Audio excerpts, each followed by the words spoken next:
Good evening and welcome to episode 22 of Down on the Corner, the flagship show of KINER'S I'm your host, Mark Roseman. Tonight, I'm joined by KINER'S staff member Noah Glickman and AJ Carter. Our guest tonight is the man the Tampa Bay Devil Rays selected in the seventh round of the 1996 Major League Baseball draft.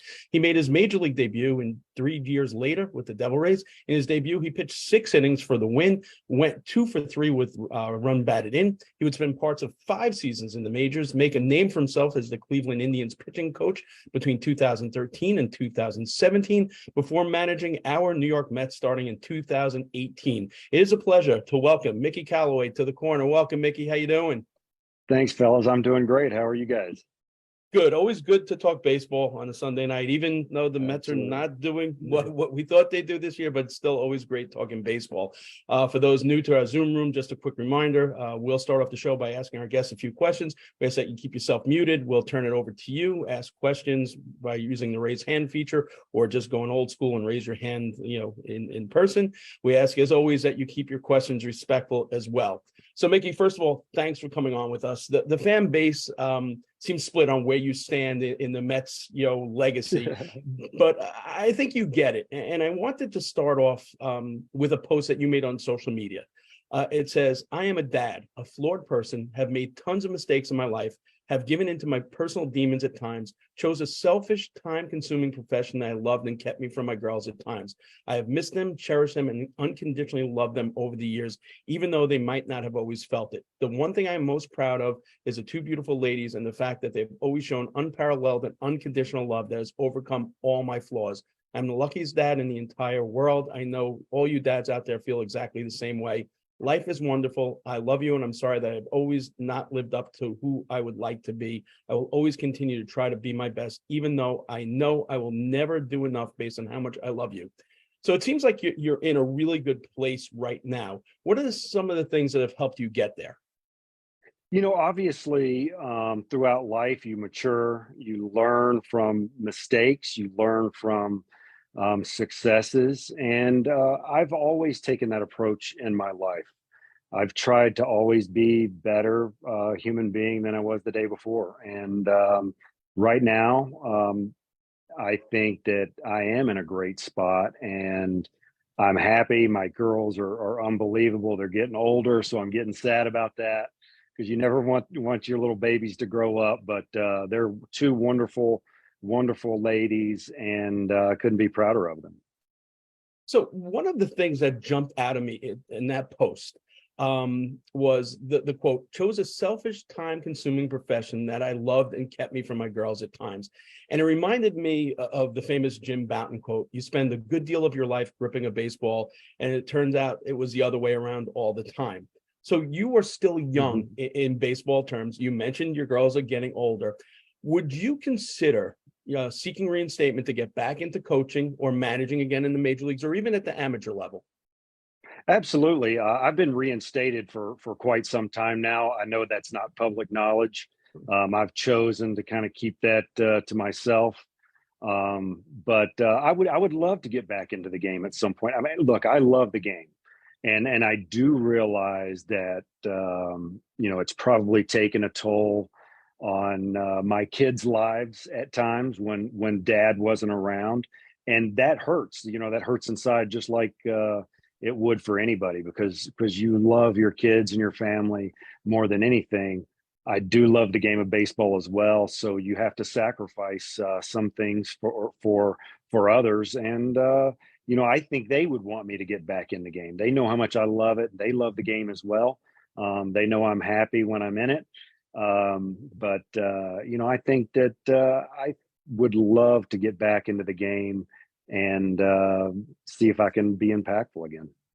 So you want to get back in the game. Let's do a different world. You go to a job interview and somebody's interviewing and saying, "Mickey, we know your history. What can you tell us? What's different about you? How would you make that pitch or the elevator pitch to get the opening to get back into the game?" Yeah, I mean, I think first of all, everybody understands, when you've gone through something like I have, and it's been pushed through the media, that everything might not be as it seems. And that is definitely the case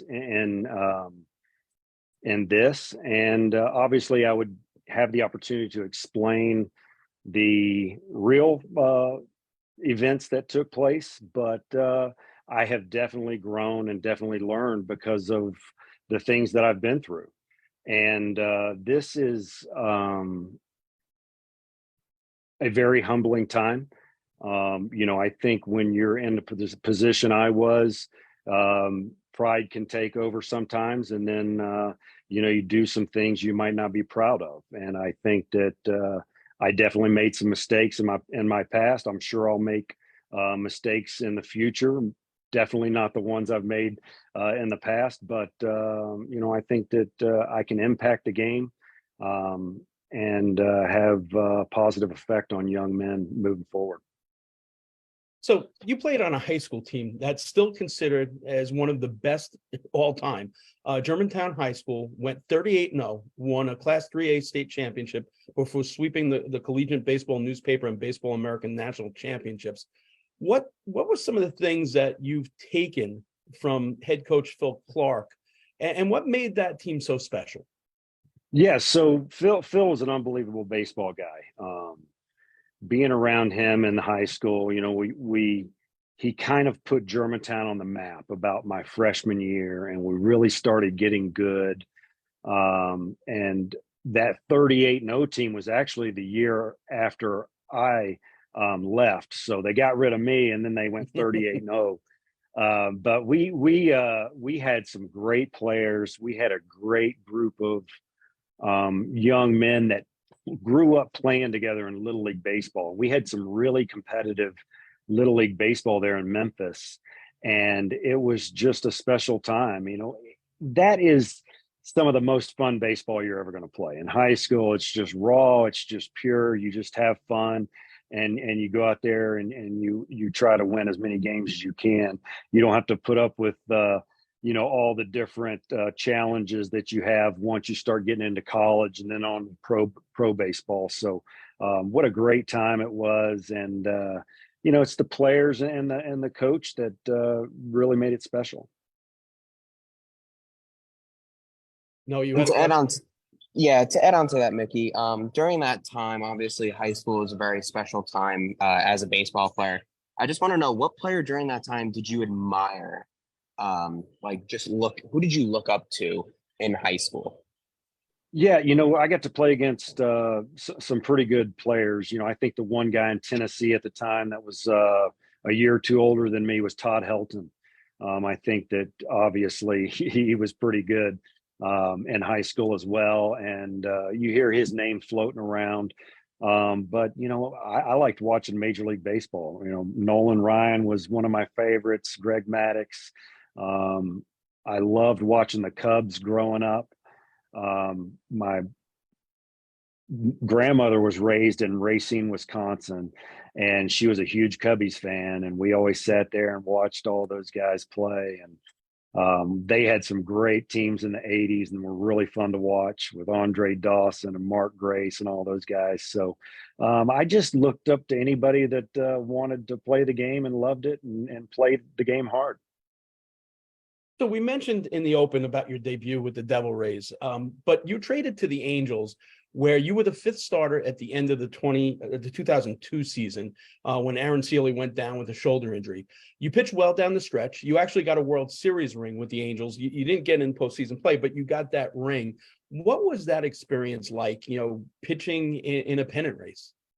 It was really great. Obviously that's where you want to be every season, and not everybody gets to be in that spot, and it's very difficult to get in that spot. And we see it. It doesn't matter how your team's built. If you get injuries, or doesn't matter how much money you spend. It's all about staying healthy and guys performing the way they can. And guys, the thing that put us over the top was we had John Lackey and Brendan Donnelly and K-Rod coming up when guys got injured, and they did really good jobs to keep the team headed in the right direction. That was the same year that the A's won all those games in a row. And what nobody knows is I think we went 18-2 when they won 20 games in a row during that same stretch. So we kept pace with those guys, and we ended up getting in there and winning a World Series. And the key to that was we ran the bases the right way. We threw the ball to the right bags. Mike Scioscia had everybody playing hard on a daily basis. Everybody was motivated, and we were a team. You're not going to win if you don't have a team and have camaraderie. We had great leaders, Troy Percival, Darren Erstad. It was just a great team to play on. And So as for- a man, sorry, Mark. That's okay. No, good. No. As you felt that energy as a player, and especially as a manager and as a pitching coach, how did you try to embed that energy into the players to make them feel like you did when you were playing and when you were pitching? Yeah, the key to it is come with a positive attitude every day, no matter how bad things are going. You might not feel it all the way inside, but you better come with a positive attitude and the outlook like no matter what's happening, we're going to overcome and we're going to win today. Because baseball's a grind, and if you let it start getting to you and you start being down in the dumps, the players see that. So to bring positive energy, and whether I understand some people call it Pollyanna-ish or whatever, but hey, you know what? You better be positive. When everything's going downhill, you better find a way to climb out of it. And I think that the Mets teams that I managed were able to do that. We always clicked in the second half. We had our June swoons like they're having this year. I don't know what it is about June with the New York Mets, but it's not a fun month, I can tell you that. But we fought back and we played hard, and you're seeing the team. They're doing it right now, man. They've won some games in a row, and hopefully, you never know, sneak in there. Show everybody that they're wrong and sneak in there, and that's the kind of energy you have to bring every day, and you got to show your players that, because if you're down in the dumps, and they're going to see it and they're going to stop playing.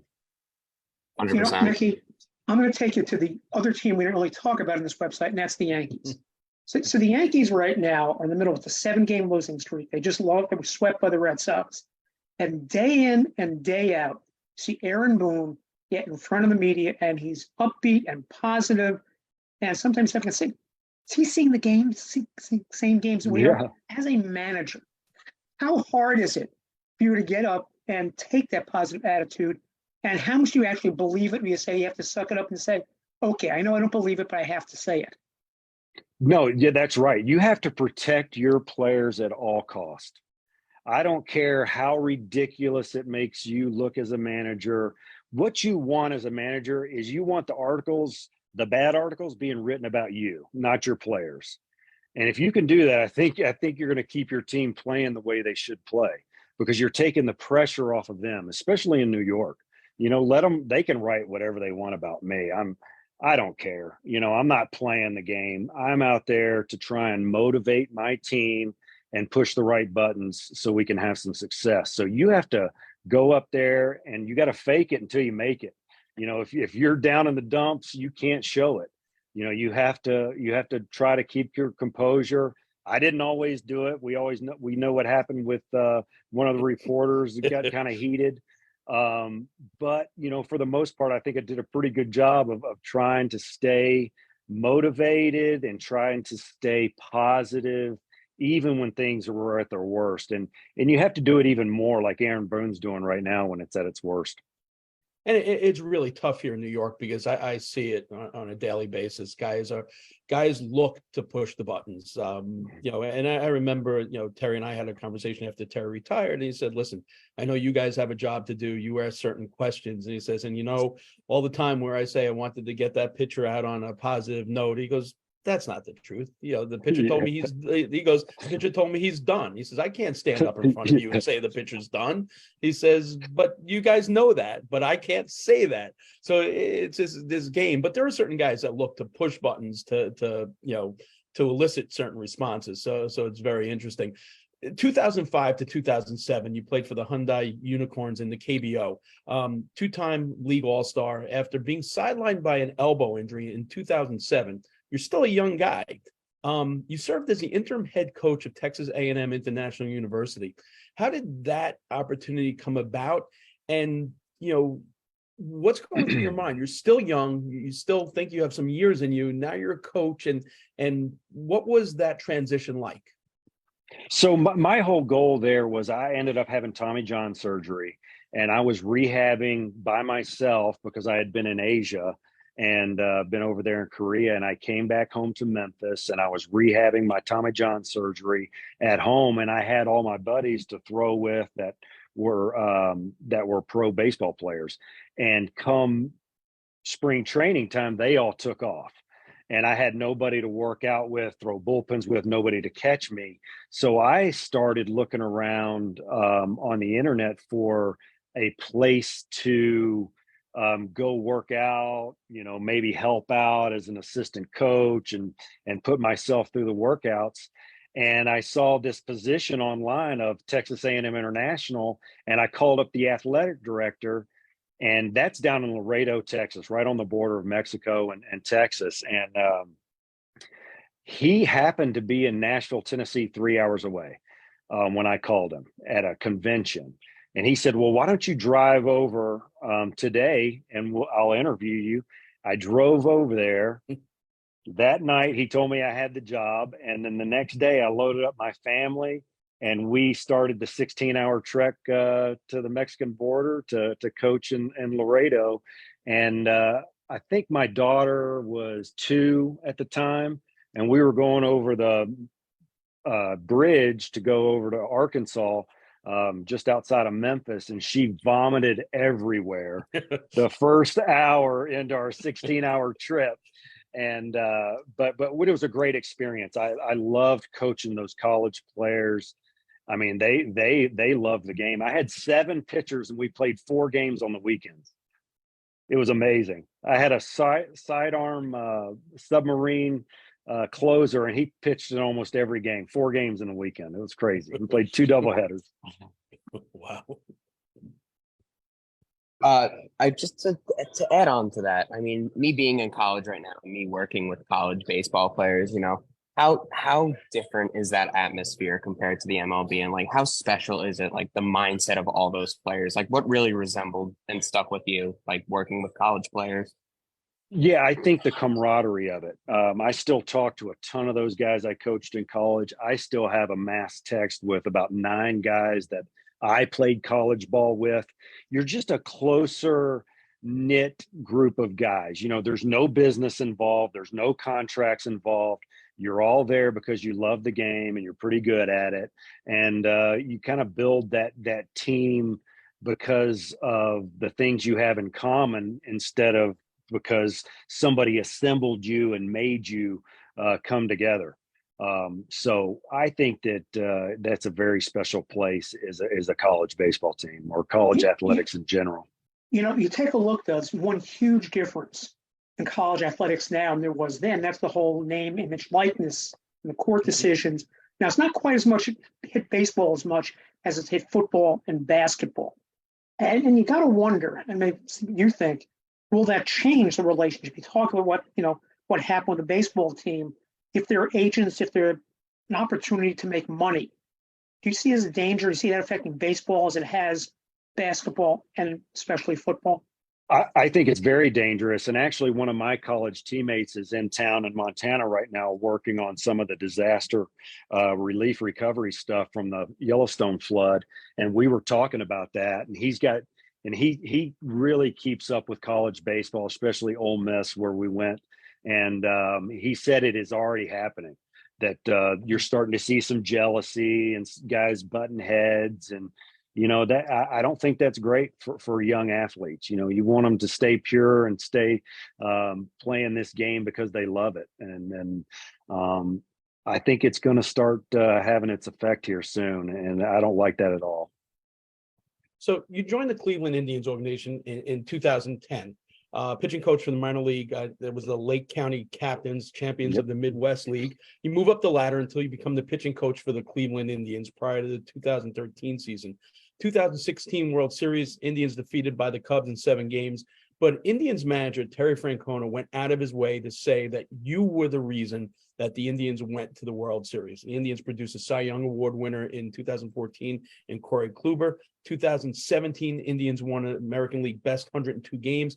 Indians led major leagues in both ERA and pitching strikeouts. It was a fourth consecutive season that it led the American League in strikeouts.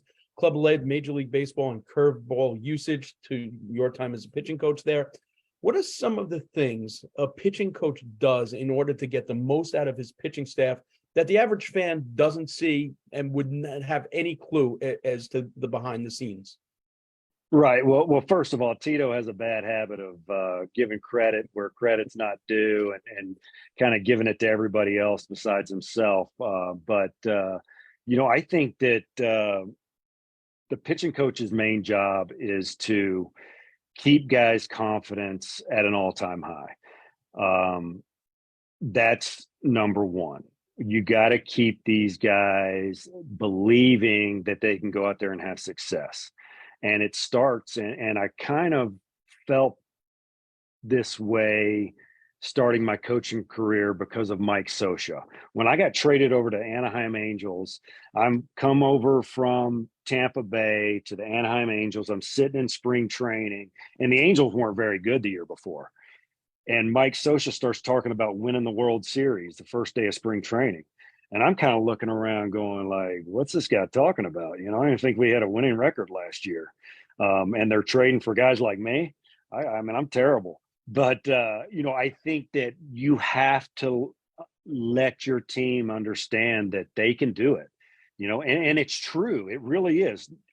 Everybody has that chance to go win a World Series every spring training. And we've seen it. We've seen teams that you have thought had no chance come through and win a World Series. But you have to instill that in them every single day.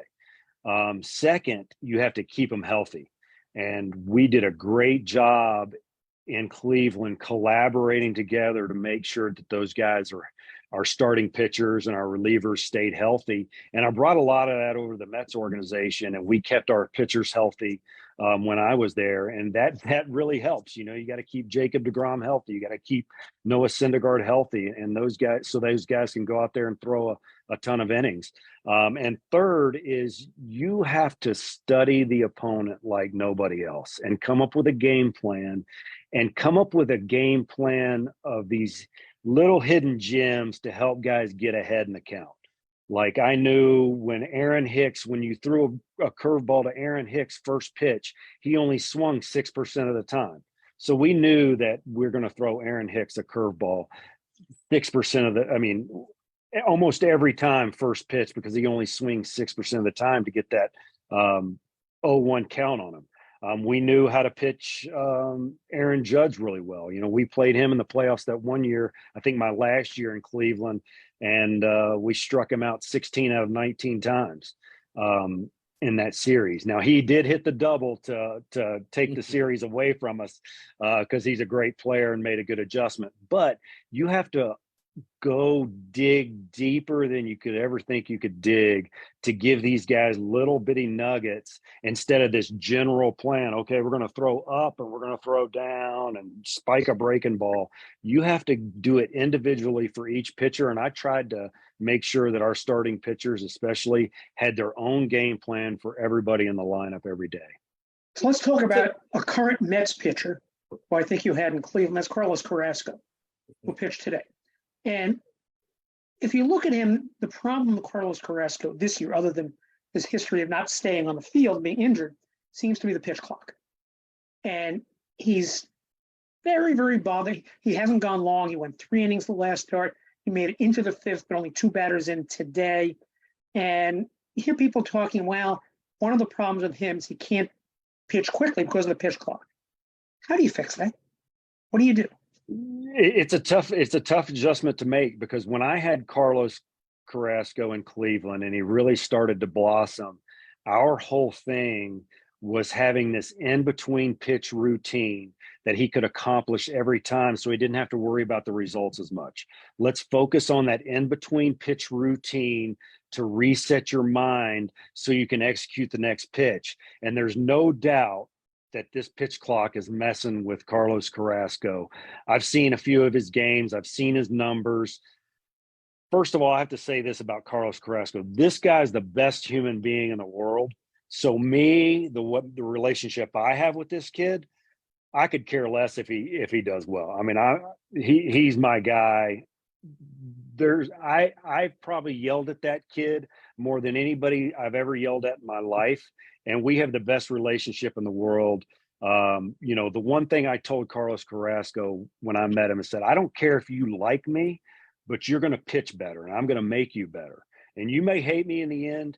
And I think he hated me for some of the time, but now he doesn't anymore. We have a great relationship because he had some great success, but it was because of that in between pitch routine. And there's no doubt that pitch clock is messing with his head on that.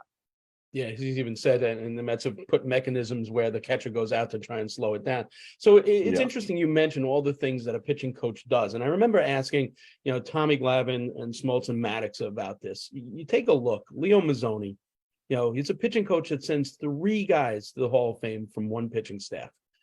Yet we never see a pitching coach inducted into the Baseball Hall of Fame, nor do we see, back in the day, Walt Rennie was this, hitting coach guru.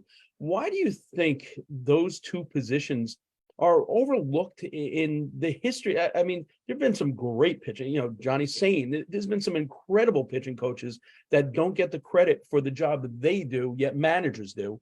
Why do you think that is? Well, I think it's probably justified because it is the players. I would have not had the success I had we not had the pitching staff that I had in Cleveland.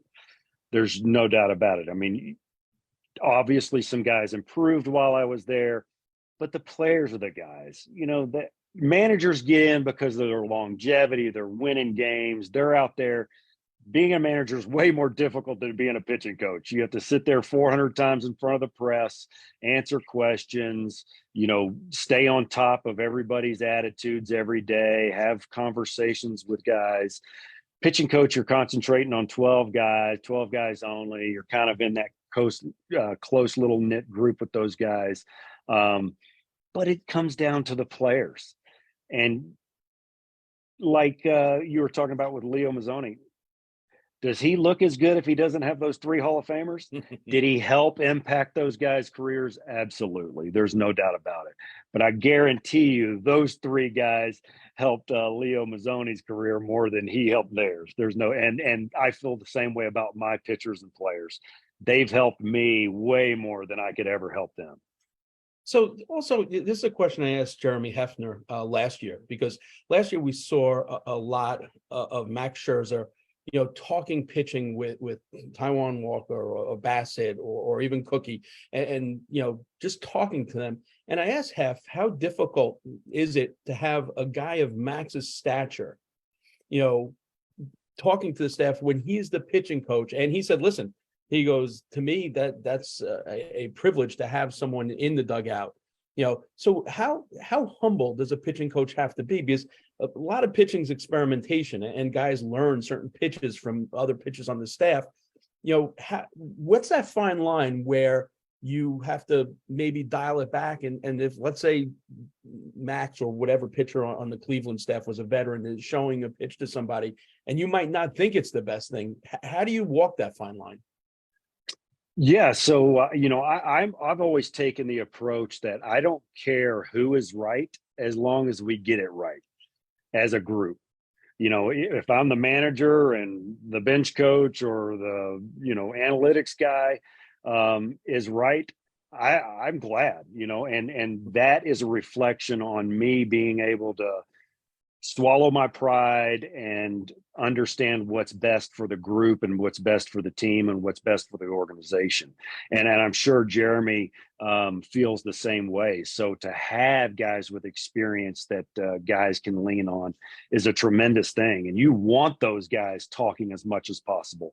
And I guarantee you, even if you don't agree, first of all, if you're not agreeing with Max Scherzer or Justin Verlander, you might want to check your information and how you feel about things. You might be the wrong guy, or you might be the one that's in the wrong, first of all.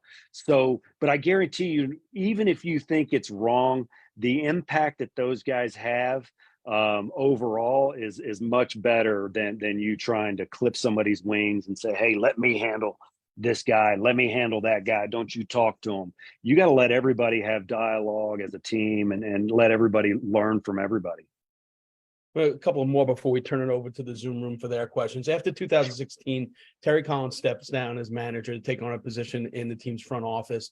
That year, the Mets had fallen to a 70-92 record. If I remember correctly, the guys that the Mets brought in with you were Kevin Long for an interview. At that point, White Sox bench coach Super Joe McEwing, Mariners third base coach Manny Acta, and the Astros bench coach Alex Cora. They also interviewed for the job. Walk me through the interview process, what you remember most about it, and how you found out you got the job. Well, it was a pretty lengthy process. Obviously, I got to sit in the room with all the decision makers, and we had a long conversation just about everything under the sun as far as baseball. And, I think I came in prepared. I understood the leadership role. Look, when you're managing for the first time, I don't care what role you had in baseball before, you're never truly prepared. It's a whole different ball game. You can watch somebody do it, but until you've done it and started learning on the job, you don't know what you're doing. And I went in there. I felt I was pretty prepared, tried to deliver what I thought would be successful to try and lead a team leadership wise. And I guess they really liked what they heard. After that, I jumped on a train. I was headed over to Philly to interview with them. I interviewed for about 6-7 hours the next day with Philly. And when I walked out of the interview, the Mets offered me the job. So I guess they didn't want Philly to have a chance to offer me. And when I heard that the Mets offered me the job, I wasn't about to say no to a New York baseball team, one of the best franchises with the best fans in the world. I jumped on that opportunity.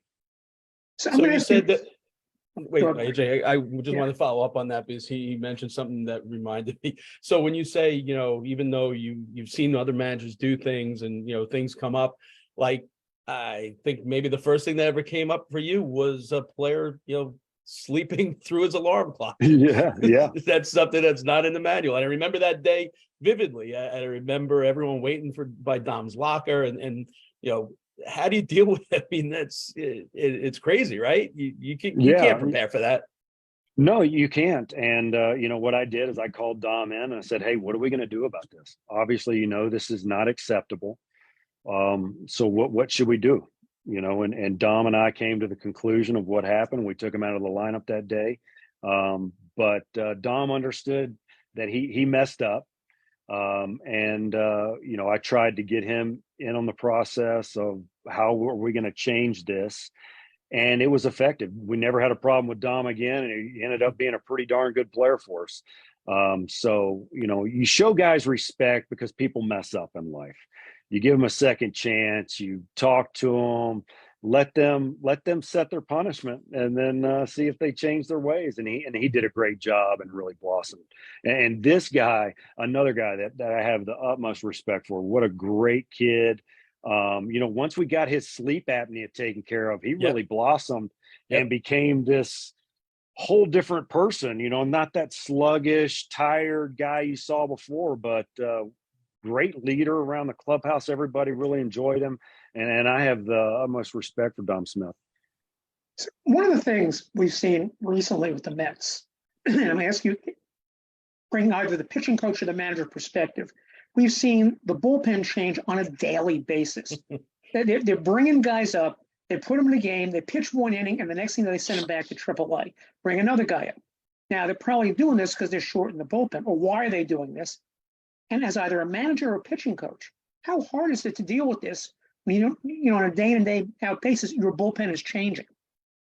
Yeah, that's really tough. Obviously you've never seen these guys. It's not like you get to see these guys perform on a daily basis. So you're really putting a guy in blind that you don't know much about. You don't know how he's going to handle a bases loaded situation, or if he walks a guy, how's he going to handle that? You don't know if you need to make a mound visit as a pitching coach because you're not quite sure, how this guy's mind works yet. So having that revolving door of relievers is really tough. I've been through it as a pitching coach. I've been through it as a manager. The only thing I can say is, no matter what the situation is, if it's high leverage, you got to put your best guy out there, and then hope and pray that everybody else does their job when it seems like it's the time to use them, because you got to use your guys. Like you said, they're bringing guys up to have a fresh arm every night, because you don't want to ruin your bullpen for 4 or 5 days. And at some point, the guy you bring up has to eat some innings for you. And it might be, depending on the situation, a close game, and people are going to raise hell about it. But that's what you have to do as a manager. Believe me, it's not comfortable. It's not fun. We're probably thinking the same thing the fans are 98% of the time. I promise you we are. We're frustrated as well, just like the fans are, but you have to make a decision. You can't, go back and say, oh, why did he do this? Why did I do that? Which we do after the fact, just like the fans do, but you have to make a decision right then and do it. And it's sometimes with guys you don't know very much about. And Mickey, I'm going to just add on to a little more about your time as a pitching coach, especially with the Los Angeles Angels. The big word of baseball today is, of course, Shohei Ohtani. He is being called the next Babe Ruth. I want to know, as a pitching coach in Los Angeles, I just want to hear what you think made him so special as both a player, as a person, and what about him amazed you, and what did you think made him a different player? Yeah, I think first of all, he's a specimen.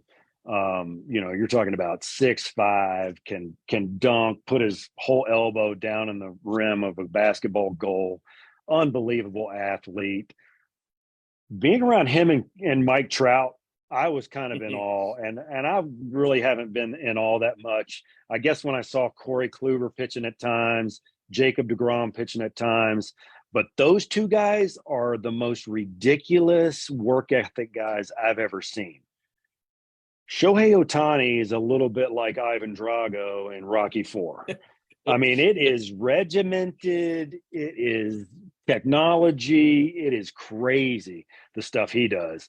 And then you got Mike Trout, who's in the weight room, literally challenging people to beat him in whatever he's doing at all times. And he destroys them. Maybe it's somebody doing leg press and they do 20 reps of 400.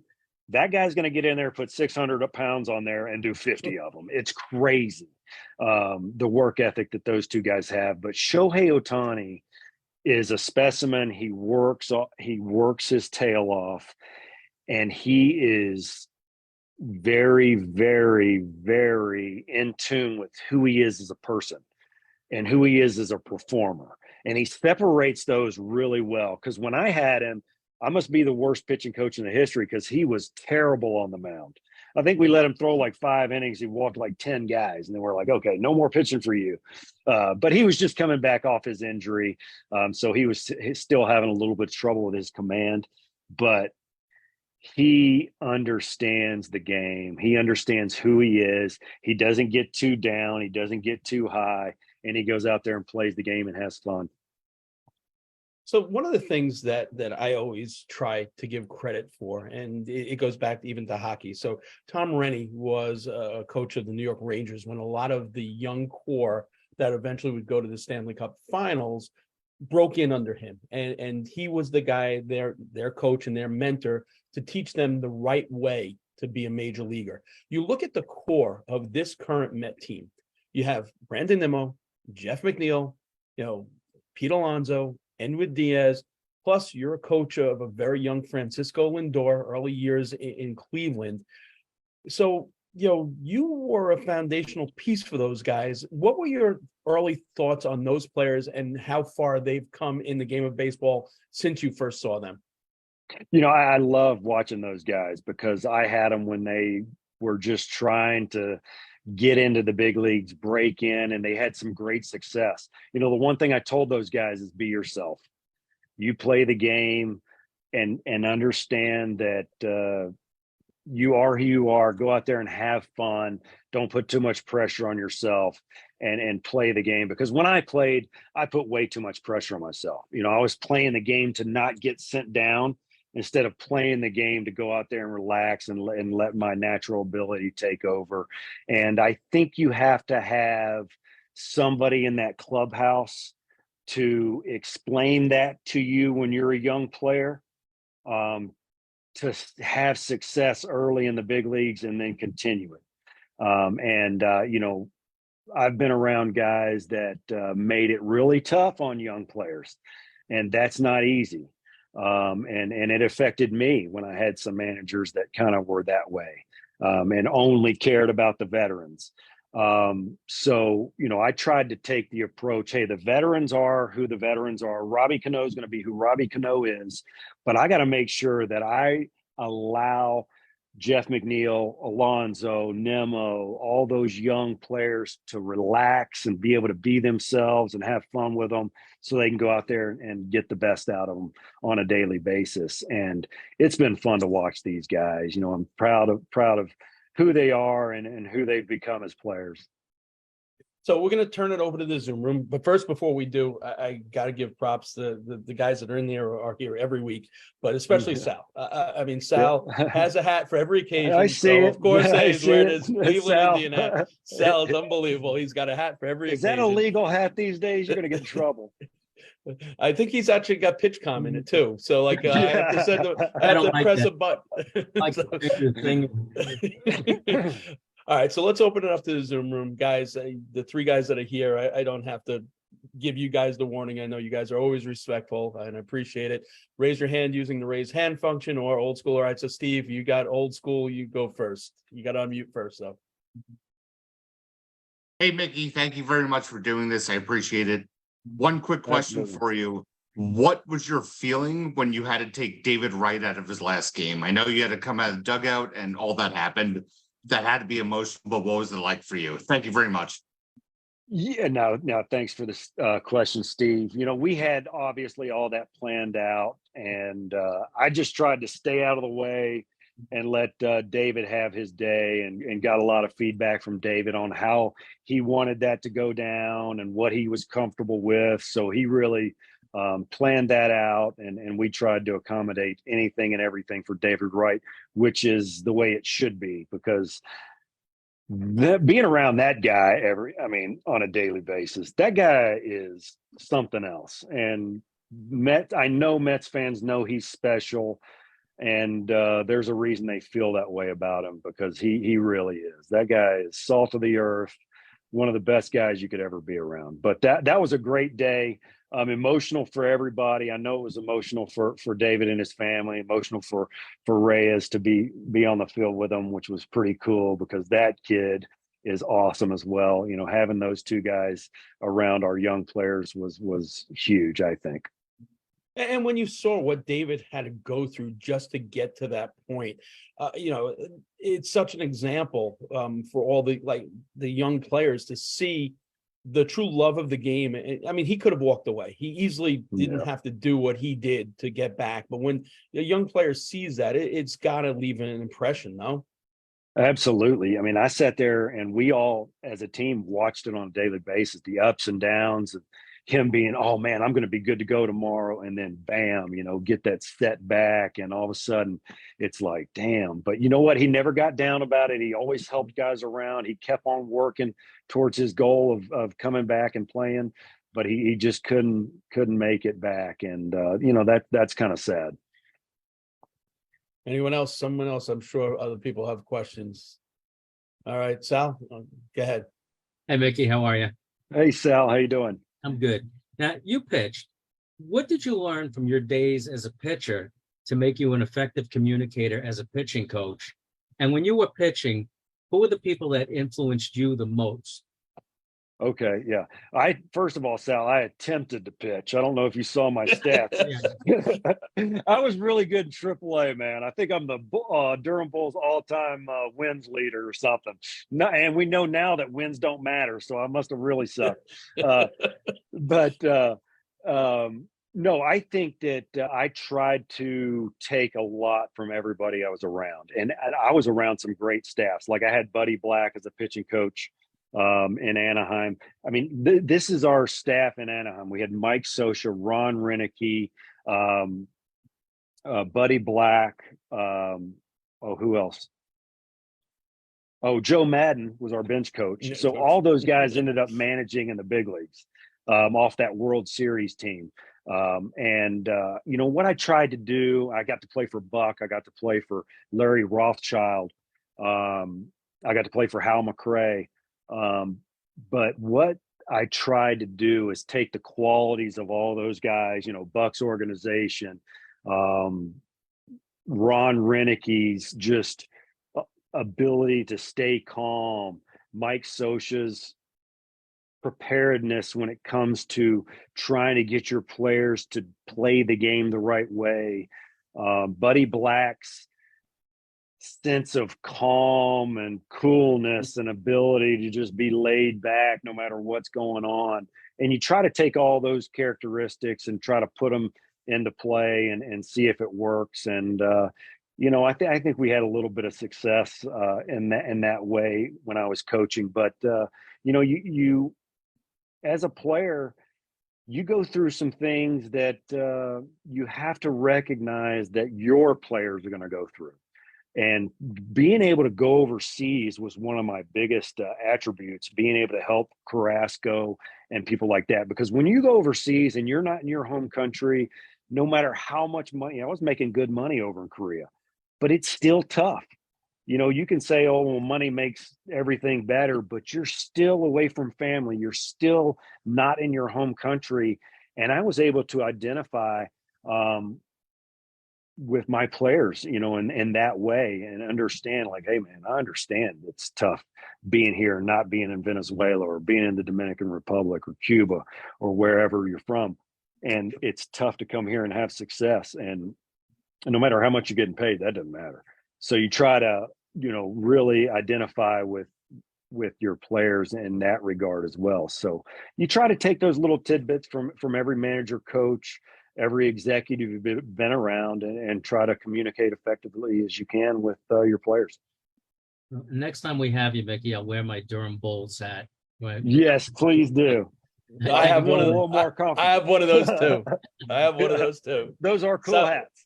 Yeah, they were. So wait, the Durham Bulls team was Ras on that? Dennis Rasmussen on that team also, or no? Which team did you? Dennis Rasmussen was my first professional baseball coach, pitching coach in Butte, Montana, just down the road from where I'm at. We had Dennis Rasmussen was our pitching coach. We had Howard Johnson as our hitting coach, Hojo. He's the best. That guy is the best ever. We had Billy Hatcher on that staff. We had Tom Foley as the manager. I mean, think about that, coming out of high school, going to Butte, Montana, living in Montana Tech dorms. We paid $7 a day to stay in those dorm rooms. We played on the football field. It was 450 feet to dead center in a makeshift wall. And we had those major league guys, ex-major league players, to kind of teach us the way. And I think that's what's missing in today's game. Those guys are getting weeded out, which is a shame because they teach you how to play the game the right way. You know, you can put the analytics and all that stuff in later, but you got to be around those guys that have played the game, grinded through 162 games, and learn from those guys. And I hate that that's going away. Yeah, Mickey, I kind of want to add on to that. So with a lot of these new advanced analytics, like even my friends are like totally into like all these advanced analytics that I just can't understand. How does that make it difficult as a pitching coach to further your coaching and just to keep players motivated? Like if they see them doing bad in like one set of statistics or another set, or like they're doing good in one aspect and like it's just so complicated. Like how does that make being a pitching coach more complex? Yeah, it's definitely a challenge. So you have this added dynamic of them going on the internet and looking at all of their stuff on a nightly basis. And like you said, they'll pick out one little thing that even if they pitched well, they'll be like, oh, my spin rate was down. Like, wait a minute. So you could have confidence going to the field the next day, but because your spin rate was down, you're coming to the field all down in the dumps trying to change something. So what I tried to do is I tried to put everything together and have our front office put everything together for the guys, because I knew they were going to go check their shit out. And I'd have to say, hey, look, your spin rate was down, but these things were better. This is why you had success. So you really got to stay on top of that to try to keep them going in the right direction. You know, Cody Allen stands out in my mind in that regard. And I always had to kind of shut some things down with Cody because he was always too worried about mechanics and analytics. When, look, Cody, just go out there and throw the ball at the top of the zone and spike your breaking ball. Like, those are the two things that work for you. All the other stuff doesn't matter. If you do those two things really well, you're going to have success. And he had a bunch of success, but we were always, me and the bullpen coach were always having to kind of shut down all the stuff he was looking up at night. And that's not a knock on Cody at all, because this kid's a brilliant guy and he wanted to be better. That was his way of making himself as good as he could possibly be. So there's dangers to it. You can put yourself going in a bad direction by looking at it. And you can also really help guys with analytics as well. You know, It's Mickey, you interesting talked about the 162 game grind. One of the things we've seen recently here in New York this season, top prospect Brett Beatty comes up and ends up being sent back to Syracuse, basically to reset his mind as mechanics. That suddenly he couldn't deal with the grind of the major leagues. What do you do when you send him back? How do you talk to him? What do you pitch to get him back to the major leagues? Yeah. So, you know, when you're evaluating guys in AAA, like, AAA success has no bearing on whether or not you're going to have success in the big leagues whatsoever. Let me tell you, that is not even close. I mean, I put up a 1-something ERA in Salt Lake City in AAA in a really tough league to pitch in, and I stunk. So, you know, it has no bearing on whether you're going to have success in the big leagues playing at AAA. So and that's why you need the Tom Foleys and the Howard Johnsons, because they're going to sit there in AAA and they're going to coach you and go, you know what? That shit's not going to work in the big leagues. Right now, you have guys in the minor leagues that they've never seen big league play. They've come in from college. Now they're coaching a AAA guy, and they're saying, oh, yeah, that's going to translate into the major leagues. You better have Chili Davis or Howard Johnson as your AAA hitting coach going, hey, I know you hit a home run right there, but that shit's not going to fly in the big leagues, let me tell you. And that's kind of what's missing. And so I will say some of the blame is on the ex-players, because you have to play the game and learn the analytics yourself so you can go get those jobs. Because let me tell you, teams will hire those guys if they're willing to layer in what they know with the analytics. So some of it's the ex-players' fault, some of it's the front office's fault. But if you can get those guys that are willing to do both, and then you're really going to have a good staff in AAA. And your front office better be calling down to the hitting coach going, I know he's putting up good numbers and his exit velocity is good, but can he go compete at the big league level right now? Or do you think he's going to, when Jacob deGrom throws 101 mile per hour fastball at his belt, is he going to swing right through it? You know, that's what's missing right now. And you got to send those guys down to somebody who knows what they're talking about to work on the right things. In my opinion. Hojo actually told us that like 2 or 3 weeks ago. It's like your career, it's a Rubik's Cube, and you're constantly figuring out, you're constantly making adjustments. And he says that's what's missing from the game. And listen, I hate giving them props, but you take a look at the coaching staff, the Atlanta Braves, when you got a guy like Wash and then you got EY over there. I mean, those are two guys that, you know, just work with these guys. And absolutely. Joey Cora here also is fabulous as well, and Wayne also, and they're constantly teaching at the big league level, which is like shocking. Like, I'm there during BP and I'm seeing Wayne work on base running. I'm saying, like, we're working on base running at the major league level. Like, whoa, like this is like, yeah. This is I mean, you have to, especially these days, because there's a lot of that's missing. I remember one day in Arizona, the players didn't like it, but instead of taking BP, I made him run the bases. And we had Jim Ruggleman out there, and we were going in a bad way. And we said, hey, no BP today. We're going to go run the bases in our BP slot time. And everybody was watching. The press was out there, everybody. And so Jim Ruggleman went around the horn, talked about first base, talked about second base. And then once we got to third base, I walked over and goes, how freaking embarrassing is this? You guys are major league players, and we're teaching you basic 101 base running during a BP slot with fans in the stands and the press sitting in the dugout. And they were like, yeah. And then I tell you what, after that, we took off and really played well for the rest of the season. But you can't be scared to coach these major league players. You can't be intimidated by them. You have to coach them. That's what your job is. And if they don't like it, that's on them. Stevie, you had a question? You got on mute. Sorry about that. Hi, Go ahead. Mickey. I know Steve. you had mentioned about Carlos and his struggles and obviously the pitch clock. What's, in general, obviously the pitch clock has affected some pitchers. Batting averages are down, stolen bases are up. What's your view on the overall rule changes, and do you see them as here to stay, or you see them as some sort of experiment? I think they're here to stay. I don't think they would have implemented them if they didn't want them to stay. So they're going to, because look, once they take them out, then it looks like they failed. And I don't think your commissioner is going to want to look like he failed. So he's going to fight tooth and nail to make sure that all those rule changes stay in.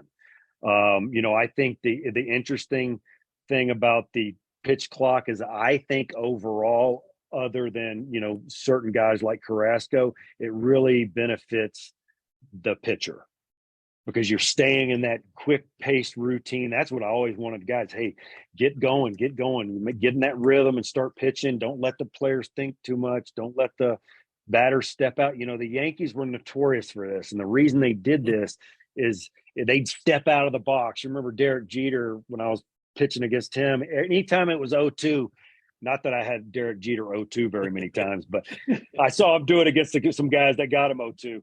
He'd step out of the box, call time, and try to disrupt timing and things like that. And there's some scientific evidence out there that the longer a batter takes in between pitches, the more success he's going to have in the box. Because what am I trying to do as a pitcher? I'm trying to throw pitches that gets him off balance. So I want to throw a pitch and then throw that next pitch that I'm attempting to get him off balance with in the shortest amount of time as possible, because his brain is still locked in on that last pitch. So it's advantageous for a batter to step out, take as long as possible, so his brain's forgetting what just happened to him, so he can go back in there and recognize a whole new pitch, if that makes sense, what I'm saying. Oral Hershiser told us, hey, when you're throwing a ball back into the umpire and you don't want to use it, it's scuffed up or whatever, not that you throw a scuffed up ball away, but when you throw it back in, lob it back to the catcher so that the hitter and close to the hitter, so the hitter has to look up and kind of almost get out of the way of it. And then you throw a fastball because you've just put it in his mind. You get this slow, eephus looking pitch, and then you try to zip a fastball by him. And there's something to that. That's what pitching is about. I'm going to pull him in and out, up and down, back and forth. And that timing in between pitches really helps you the shorter it is if you're a pitcher. I can't help but wonder, they say timing is everything. And I'm just wondering, when Steve Cohen bought the Mets and took over the Mets, and you saw all that influx in the players, did you ever wonder, what it might have been had you come along in the New York scene a few years later under different ownership? Obviously you're gonna always think about that, just like you think about like, oh, what if I would have played, for this team during that point in time. I will say this. I thought that Wilpons got a bad rap. I saw all the shit behind the scenes. And I can tell you what, the damn press did not do the truth justice when it came to the Wilpons. And that pissed me off on a daily basis because I'd read shit and I knew it wasn't true. But what can you do? So they weren't as bad as the press made it out to be. They treated me with the utmost respect. And I tell you what, they wanted to win. And you can call them cheap all you want. They understand that just throwing money at a problem, and I think old Steve Cohen's getting that lesson right now, that don't mean shit. You better put together a team that gets along with a manager that keeps them going, because yeah, it might work for a season or two, but in the long run, you better build a system. You better coach players in that system the right way. So when they get up to the big leagues, they can contribute, and then go out and get the right players at the right time, at the right age to supplement. We've seen it with the Tampa Bay Rays. Are their owners cheap? Well, they kick everybody's ass on a yearly basis. Yes. You know, it wasn't that the Wilpons were cheap. I think the Wilpons were trying to do the right thing. Unfortunately, it didn't happen all the time for them.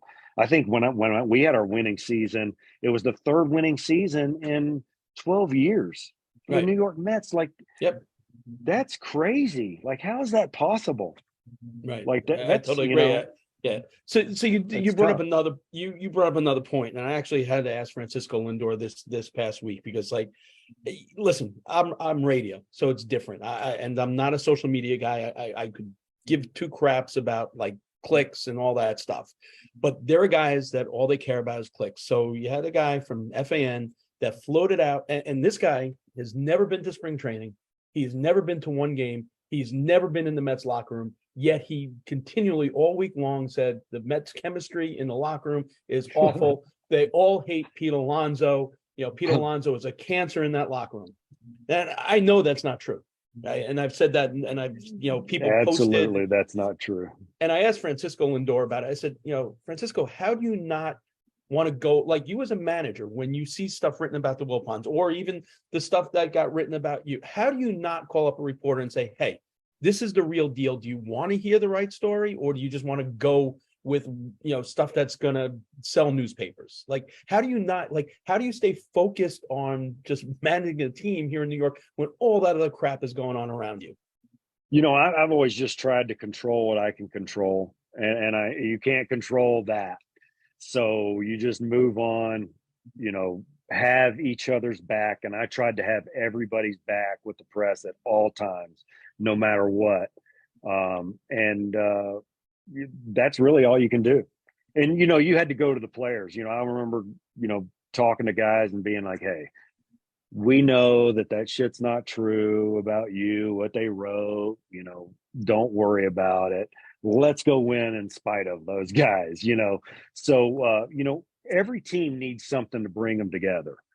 And, I think that you can use that as to your advantage if you can, to try to bring your team together, us against the world type stuff, us against the media, us against whomever, and I hate to say it. I think a little bit last year, I think the team had a little bit of us versus the fans. Yeah. With the whole whatever those guys were doing, I think that brought them together.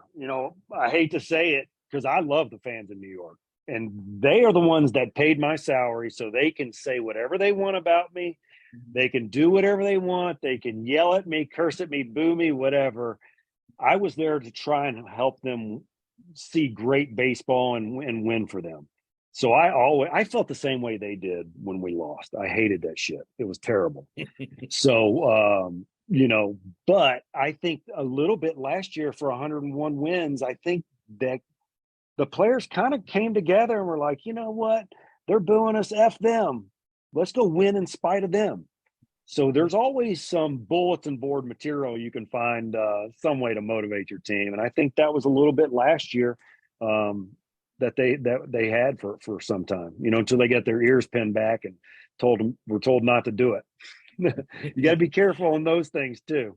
When things are going good, do you want to win or do you want them to not say F you to the fans? I don't know. What do the fans want? Yeah. Frida, you got any questions before we go? Yeah, I think he's frozen. Mickey, I appreciate this beyond words. You always were very kind to me in press conferences. Loved your time here. I'm so happy that you are reinstated. I hope to see you around. One of the things, I don't even know if this is an option for you. The Atlantic League is they don't pay much. I know that, but it's a not a bad. Listen, Wally Backman's there, Barry Lyons is there, a lot of good baseball people, and just the way you speak, your passion for the game, it's there. And like Boughton said, same with me. Even coaching like 14, 16U. I mean, it's nothing, but it's a passion and it's in your blood. So I can't wait to see you back somewhere. Yeah, I actually managed in Mexico last year for part of the year, and I was heading back to that same team this year.